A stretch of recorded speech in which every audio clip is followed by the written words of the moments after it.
There are some sort of stereotypes of kind of what a PR firm might be like.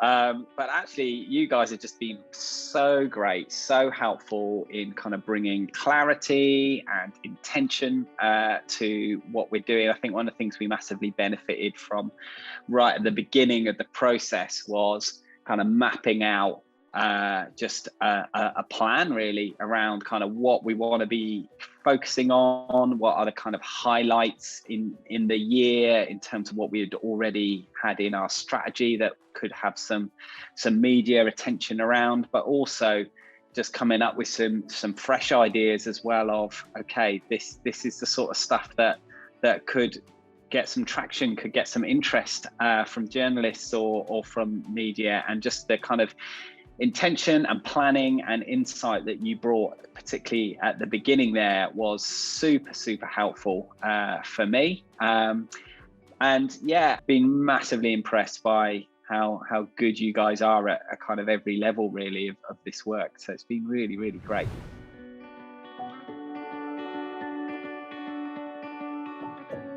Seeing this issue being talked about in so many different contexts and different types of coverage has been really great. And what's been really interesting is our supporters have noticed that too. So they've kind of been feeding back to us saying, oh, it was really good to see, Neg Truths kind of being talked about on Sky News, or it's been really good to see. And so actually the people who already care have kind of noticed that this is kind of being talked about in the spheres and the spaces where, they wouldn't expect it.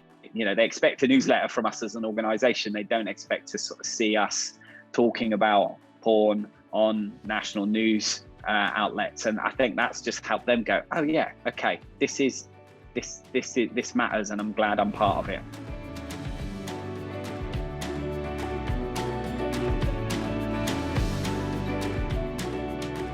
For us, what was useful is kind of taking the kind of anecdotal information that we probably have as an organization as we work with clients, or we're in schools talking to people directly about their attitudes towards something like pornography, and how normalized that has become for lots of people in the general public.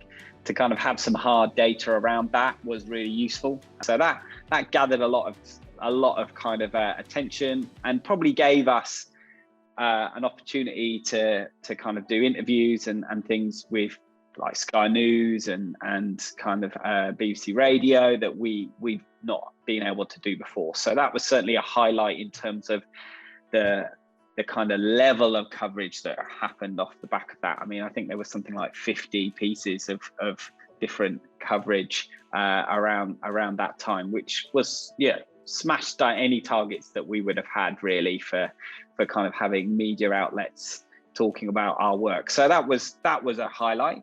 But also probably personally for me, I think a lot of PR stuff, whether that's a press release or whatever, you might get a mention or a quote or a comment in an article or in a piece, and obviously that's great. It's great for the brand awareness and just kind of people being aware that there is a charity like ours doing the kind of work that we're doing, and that's all positive. But what I think I've really loved the opportunity to do throughout the year is some of those kind of slightly deeper dive pieces, whether that's been a kind of longer interview, a podcast interview. Having the opportunity to do some of that has been great, and they've been a highlight as well, I think.